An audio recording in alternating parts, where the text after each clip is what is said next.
Welcome to part one of the 1350 HMS Kent build-up. This is a 1350 scale kit by Trumpeter, and this is a Royal Navy frigate.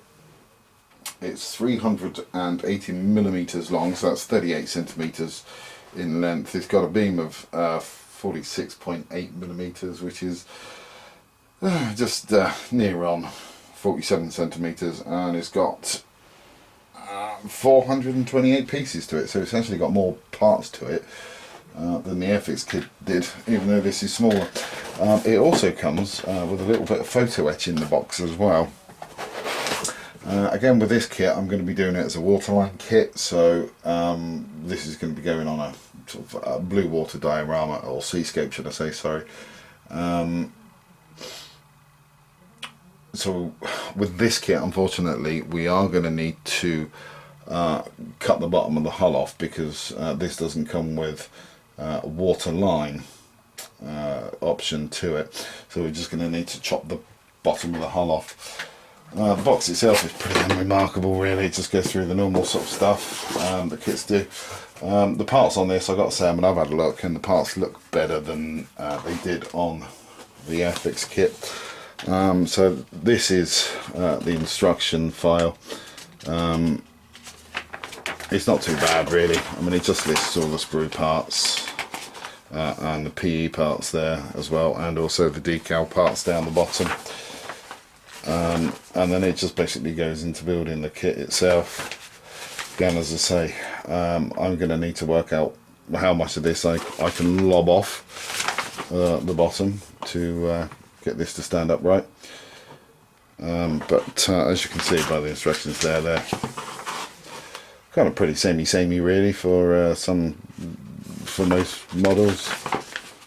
So they're not too bad. So yeah, the instructions on there aren't too bad. It also comes with obviously the bit of marketing gumph that all kits come with. We've also got a colour call out sheet as well with a painting on there, and it also references the Tamiya colours, etc. So not too bad on that one. The parts themselves aren't too bad. I can't really see any type of flash on these. So they don't look too bad. There's quite a bit of fine detail on those. So quite happy really with the way that these are looking. And again, we've got sort of pretty much, well, same sort of thing in those ones. And then again, more of the same there sort of thing. The only thing with this kit, I think, is the fact that the bridge itself, the windows, are going to need to be cut out and PE put in them, because there isn't any parts in there. And again, they put bits of foam in the bags as well, actually, to protect everything, which is fantastic. And then we've just got various other little bits. And yeah, this is the bridge section, which isn't open actually, but you can see there where the windows are, hopefully. So they're going to need to be cut out. Get some lighting in there. A few other parts in there. A couple of other parts in there as well. And then basically you've got the stand there, which again I won't be using that, just be going straight into the spare parts bin. And then we've also got a little helicopter in there as well. That's a little Lynx helicopter. And again, because this is a Trumpeter kit, you get the clear one in there. I'm not sure whether I'm going to be using this one or a Merlin. I'm not sure really, to be fair. So here's the photo etch for the kit. I did actually buy some further PE from Atlantic Models as well. That's going to address a few issues on this ship. But yeah, we got some little tiny photo etch there, which is quite good. Excuse me. And then we've got the decals there as well, which is kind of basically all you need. And then in here we've got the hull.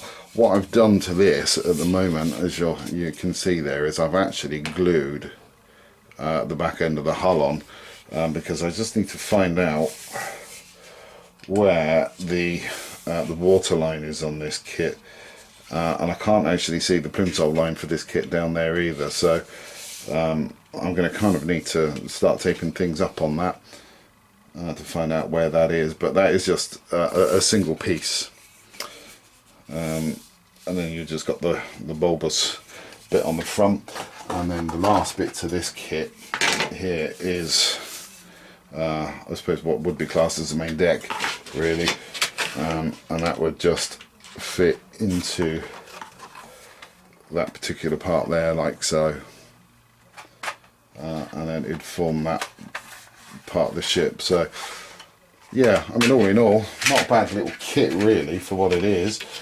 I think it's going to be a good little ship to build. Hopefully it might be a little bit easier to build than the destroyer was to build, because that was a bit of a pain in the bum. But I think the only thing that I'm going to have issue with on this one is the water line, because I'm just going to really need to try and sort of look at that and find out exactly where I need to cut that from, because you only get one shot with that basically. If you know, if you screw it up, you screw it up, and then you've got to go out and buy a new kit, which is something that I don't really want to do. But that's the kit. So what I'll do is I'm just going to stop the camera, because it is running out of power at the moment, unfortunately. So I'm going to stop the camera, get the camera recharged, and then I'll come back to you with the aftermarket parts that we've got.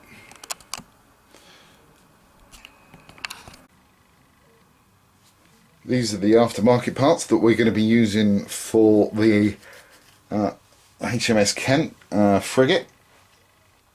Again, it's exactly the same stuff really that we used for the HMS Daring build. So we're using the water waves and the water ripples to basically make the waves, and the ripples of the water. We're using the deep pool clear water.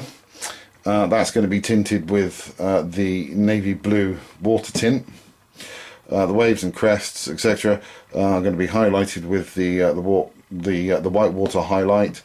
The actual base itself is going to be painted with the water undercoat navy blue, and again I can use the white water highlight to lighten up the navy blue undercoat, just to make it slightly lighter in some areas. And again, the turquoise I'll be using as well to replicate the turquoise water around the sides and to the rear of the ship as well. So those parts, so I'm not really going to go too much into those, because we've already seen these a couple of times in the last couple of builds that I've done, so I don't think there's any real need to sort of go too much into those really. Again, we've got the Type 23 frigate photo etch. Again, that's from Atlantic Models, and it is quite a good photo etch set, this one as well. So if we pull this one out again, with this there is quite a lot of parts, and again, you know, especially for such a small ship, because this one is less than miles less than 50 centimeters, so I can't remember the exact dimensions of it now, but I know it's smaller than the HMS Daring. But again, we've got a lot of detail on here. In fact, on here we've got more on here than we did have on the HMS Daring. So there's actually 93 parts on this one compared to the 81 that was on the HMS Daring. Sorry, I just lost my train of thought there. There is some photo etch in the box as well for this kit, but not sure whether that's actually going to tally up to any of this that's on here either at the moment, to be fair. We just need to have a look and find out. But again, you know, in typical style, you've got your tips and hints for using the photo etch, the assembly instructions and the guides. And again, on here we've got harpoon launchers, and then we've got sort of like forward superstructure fittings, bridge roof fittings, and then you've also got the foremast and yard arm assemblies, and then all the lattice work, etc., that goes onto the foremast platform. And then you've got the gun deck safety netting locations, main yard arms as well, which is great. Well, there's a lot of detail on this kit as well. We've also got the centre superstructure railings on there as well. You've also got the aft superstructure fitting. I don't actually believe that there's any EPE in this at all for the hangar bay, which is a shame, because I would have liked to actually have had some hangar bay material. So it looks as I'm just going to have the helicopter out on the flight deck on its own. And then you've just got a few antennas and some for the boats as well, and then more fittings for around the hangar bay. And then you've got the close-in range weapons and the emplacements for them as well. And then you've also got the Westland Links helicopter assembly guides in there. And then on the very last page, we've got the instructions there for the photo etch for the Merlin helicopter as well. And the good thing as well about these is it actually gives you the pennant numbers at the bottom for each ship, and also the flight deck letters. So for the HMS Kent, which I'll be doing, it's F78, and the flight deck letters are KT. So that's quite good instructions there. And again, it's just the same as it was really for the HMS Darien. Again, it's pretty thick, this photo etch set, so hopefully we won't have any problems with this either. But there is quite a bit of stuff on there. You know, there's, as I say, there's 93 separate parts for this particular kit. So quite happy about that. There's quite a bit of stuff going on in there. So it's going to be fun doing that photo etch again. It's one of those things, really. I like the effects that photo etch gives you, and the amount of detail that gives you, but I don't necessarily like actually working with it, because it is a bit of a pain in the bum, really, to work with photo etch. But I put up with it because it does give you the details that you need to make the model more realistic. And again, we've got another packet of the Merlin helicopters there. So unfortunately they only come in sets of 3. A couple of these, or I think some of these, are actually be used on the HMS Illustrious when I build that kit, which is going to be the next one to build for me. So that's going to be a good one. Again, that's going to be on a seascape, strangely enough. So again, yeah, I'm going to be using these helicopters.